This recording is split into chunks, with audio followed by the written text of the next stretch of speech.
My name is Andrea Vascones, and my topic is assessing the relationship between oral health literacy and dental anxiety among dental patients in Ecuador.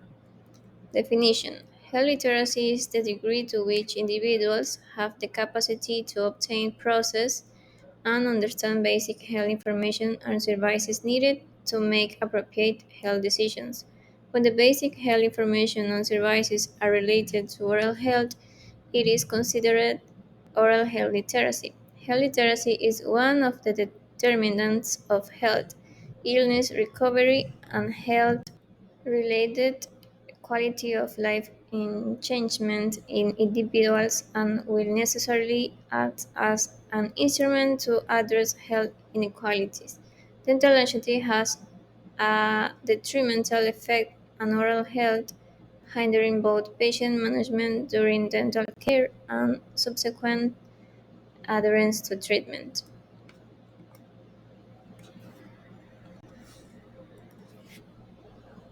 The aim of this video is to explain how poor oral health is linked to a number of general health conditions, and why mouth care really does matter.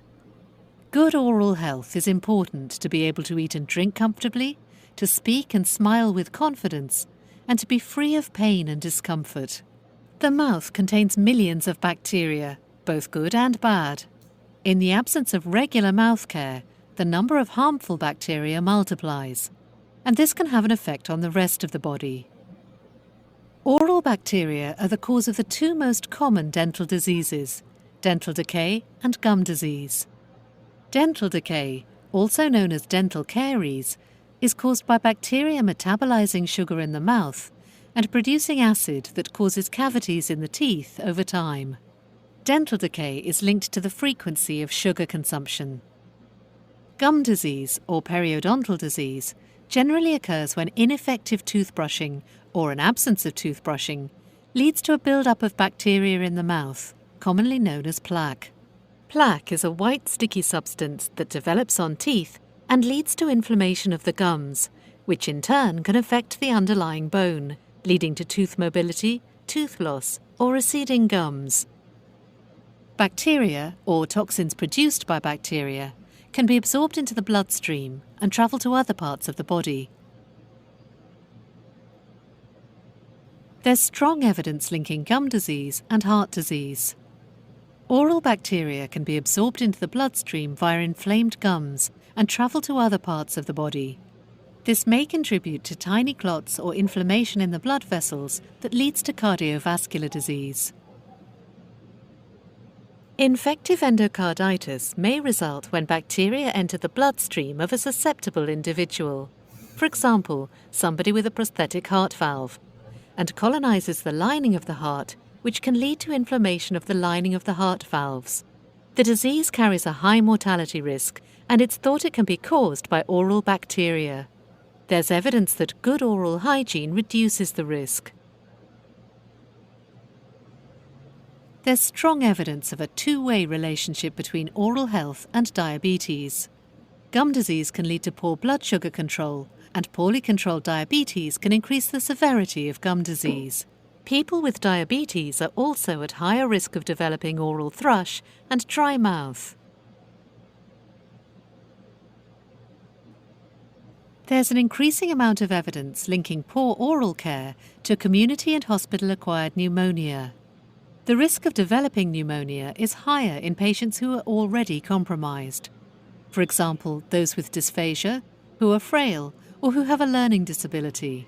Regular and effective mouth care to remove bacterial plaque and oral secretions is recommended as a measure to reduce the risk and severity of pneumonia.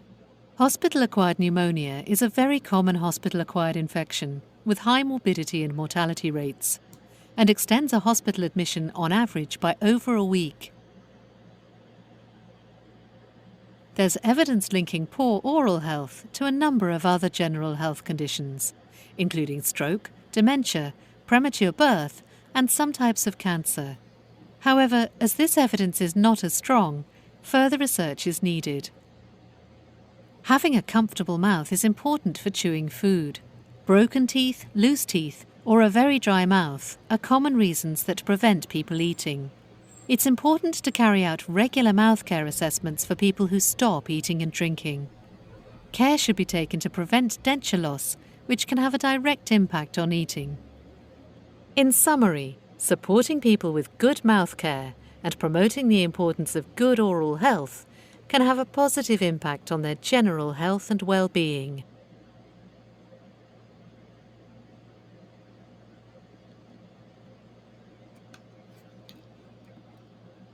Application in odontology. Patients with low health literacy may have trouble with provider-patient communication, which may trigger or heighten anxiety.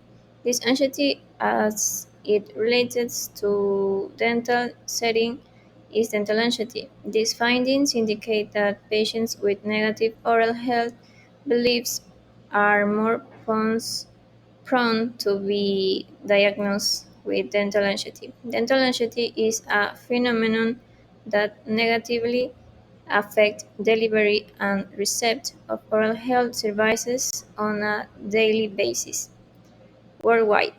Dental anxiety exerts a detrimental effect on dental health. It's related to poor oral health, poor oral function, and increased frequency of oral diseases.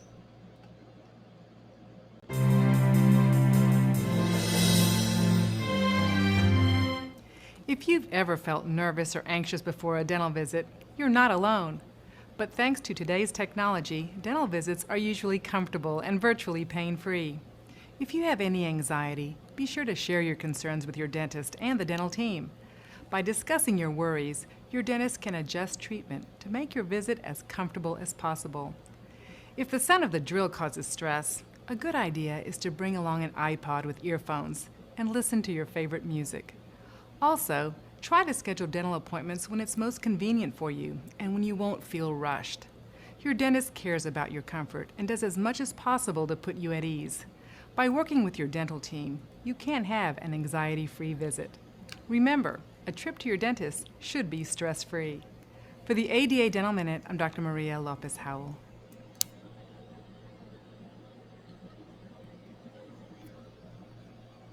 Pros and cons. Pros. Health literacy may improve knowledge and skill of the members of the society, and it is important to detect patients with inadequate oral health literacy and to improve the level of communication between the provider and the patients. Cons. Low oral health literacy creates a substantial barrier to improving oral health. Effective communication with patients, which is necessary to improve the overall oral health, helps to reduce dental anxiety. Now, are you anxious of coming to see a dentist, or do you know someone who is? Now, you are not alone, because 1/3 of Australians are actually fearful of coming to the dentist. Now, dental anxiety can affect you in many ways because it actually causes you to not wanting to see a dentist, and that could have detrimental effects on your health long term. Now, there are basically three main reasons why people are fearful. Number one, it could be the fear of being embarrassed by the dentist. Now, some patients or some people actually don't see a dentist for 10, 15, 20 years, and they might think that could be a lot of things going on in their mouth, and they are just worried that they might be judged and they might be reprimanded by the dentist. Now, the second reason why people are fearful of coming to the dentist is because they're fearful of the pain, of the injections, the needles, the drilling, the noise. So these are things that can be easily avoided, and I'll explain to you how down the track. Now, the third reason why people are fearful of coming to the dentist is because they're fearful of the unknown. Now, they might be fearful of the cost, or they might be fearful of the amount of intensity the treatment might take, or they're fearful of what needs to be done to get the health from A to Z, meaning that, well, basically what it means is that they don't know what it takes to get the teeth from bad to good. So here are some ways to overcome your dental fear. Now, one way is to actually find a dental practice that has got an experience or has got special interest in dealing with anxious patients. Now, this has been such a widespread thing these days that I've been actually invited to speak on Channel 9 about 6 to 8 months ago. And the topic of this was to actually help patients overcome dental fear. So find a place who can understand your fear, your needs, because it's a very different need that you have. If you're fearful of coming to the dentist compared to someone who's got no issues coming to the dentist at all.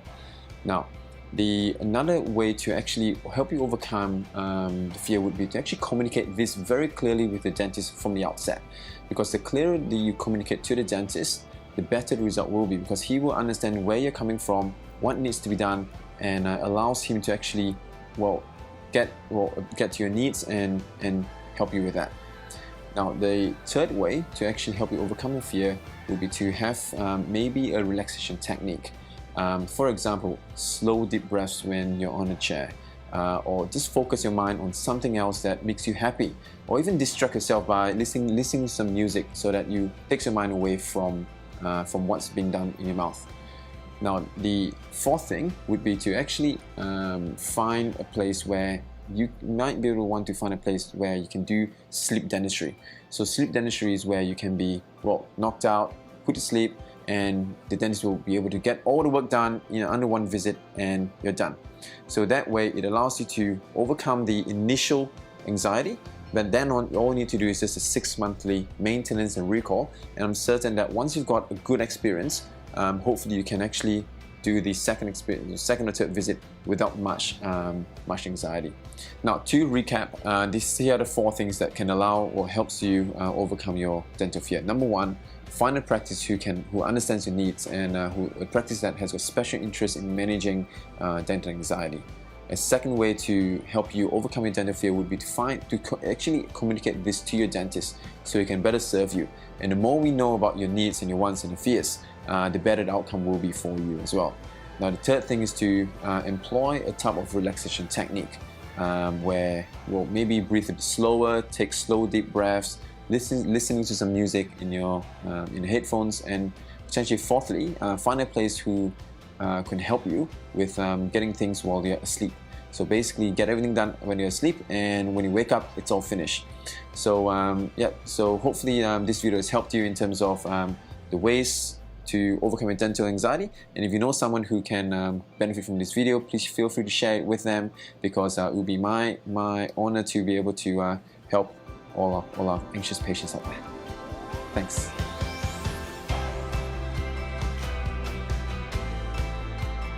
Thanks for watching the video. I hope you've enjoyed it and you've gained some useful info.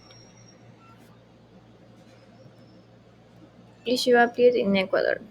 In a study carried out at the Central University of Ecuador, it was determined that there is fear 31% and anxiety 38% in dental patients in health centers, in addition to the fact that there is a lot of fear in situations related to dental practice and treatment of the dentist. There is even extreme anxiety in situations related to injections or needles.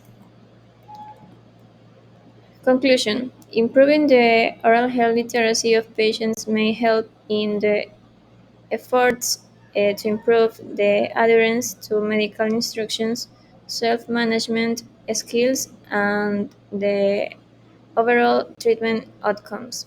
Dental anxiety is a phenomenon that greatly influences the different levels of clinical care, both in its procedure and in adherence to treatment, also influencing oral health indication.